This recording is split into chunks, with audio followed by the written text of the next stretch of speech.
Baik, Assalamualaikum warahmatullahi wabarakatuh. Kenalkan nama saya Sendro Muhammad Ono Febriananto dengan NIM 230605111013. Kali ini saya akan membuat video untuk menjawab soal UTS pada mata kuliah Sistem Terdistribusi dan Keamanan.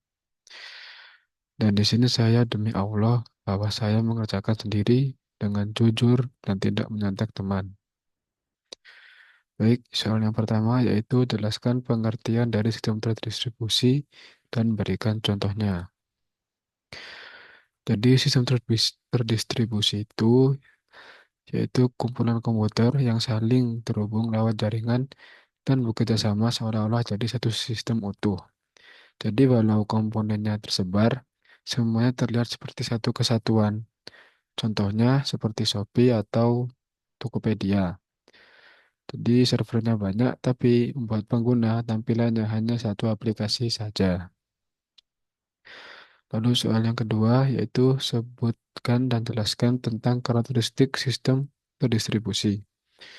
Jadi ciri-ciri sistem terdistribusi itu ada beberapa. Yang pertama yaitu resource sharing, yang artinya kita bisa akses data dari mana saja.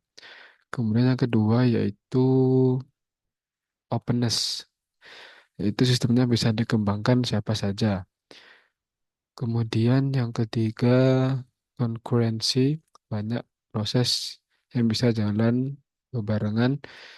Lalu yang keempat, scalability, yaitu bisa diperbesar tanpa mengubah sistem utamanya. Lalu yang kelima, fault tolerance, yaitu tetap berjalan walaupun ada error. Lalu yang terakhir, transparansi, yaitu pengguna enggak sadar kalau sistemnya sebenarnya tersebar di banyak tempat. Lalu soal nomor 3 sebutkan dan jelaskan tentang arsitektur utama sistem terdistribusi. Jadi secara umum ada dua arsitektur. Yang pertama yaitu master slave, yang kedua yaitu peer-to-peer. Kalau master slave itu ada pusat koordinasinya, jadi gampang buat dikontrol. Tapi bisa jadi bottleneck kalau terlalu banyak beban. Nah, kalau peer-to-peer, semua komputer sejajar. Jadi lebih tahan gagal dan bisa dibesarkan dengan mudah. Contohnya kayak sistem torrent. Lalu soal nomor 4, jelaskan pengertian dari soket dan berikan contohnya. Jadi soket itu titik komunikasi antar komputer pada jaringan. Dengan soket, dua aplikasi bisa saling kirim data seperti di chat atau transfer file atau di game online. Lalu soal nomor 5, jelaskan pengertian dari port dan sebutkan jenisnya.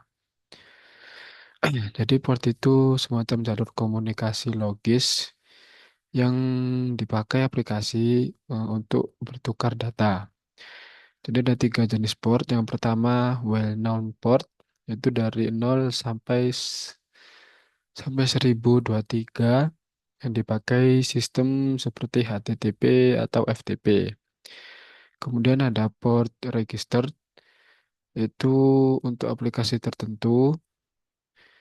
Lalu ada dynamic port yang sifatnya sementara. Lalu soal nomor 6, jelaskan pengertian dari Service Oriented Architecture atau SOA. Jadi SOA itu adalah gaya arsitektur di mana sistem dibangun dari kumpulan layanan kecil yang saling berkomunikasi lewat jaringan. Setiap layanan berdiri sendiri, bisa dipakai ulang, dan bisa berinteraksi meskipun beda platform atau bahasa pemrograman. Terus nomor 7, sebutkan dan jelaskan service di SOA. Jadi di dalam SOA itu ada tiga jenis layanan service. Yang pertama yaitu business service yang menangani proses bisnis utama. Lalu yang kedua ada Enterprise Service itu untuk menghubungkan berbagai aplikasi di perusahaan. Kemudian yang ketiga ada Infrastruktur Service yang mengurus hal teknis seperti keamanan atau logging. Lalu soal nomor 8, jelaskan pengertian dari RPC dan SOAP, SWAP. Jadi RPC itu metode buat memanggil fungsi di komputer lain seolah-olah lokal, biasanya melewati jaringan. Nah, kalau SOAP itu protokol berbasis XML untuk kirim pesan antar sistem, umumnya lewat HTTP. Jadi dua aplikasi beda platform bisa saling komunikasi. Lalu soal nomor 9 jelaskan pengertian dari WSDL dan REST atau REST. Jadi WSDL itu dokumen XML yang mendeskripsikan layanan web. Isinya kayak lokasi, metode, dan cara aksesnya. Sedangkan REST yaitu gaya arsitektur yang memakai HTTP untuk komunikasi. Di receiver stateless, jadi server dan klien nggak saling nyimpen status. REST ini yang sering dipakai di API modern. Lalu soal yang terakhir, jelaskan tentang XML, JSON, dan RSS. Nah, XML yaitu yang sudah saya dekung tadi. XML sendiri yaitu format berbasis teks yang dibuat untuk menyimpan dan mengirim data antar sistem. Sedangkan JSON yaitu format data yang lebih ringan dan gampang dibaca. Dan JSON ini sering biasa dipakai di API.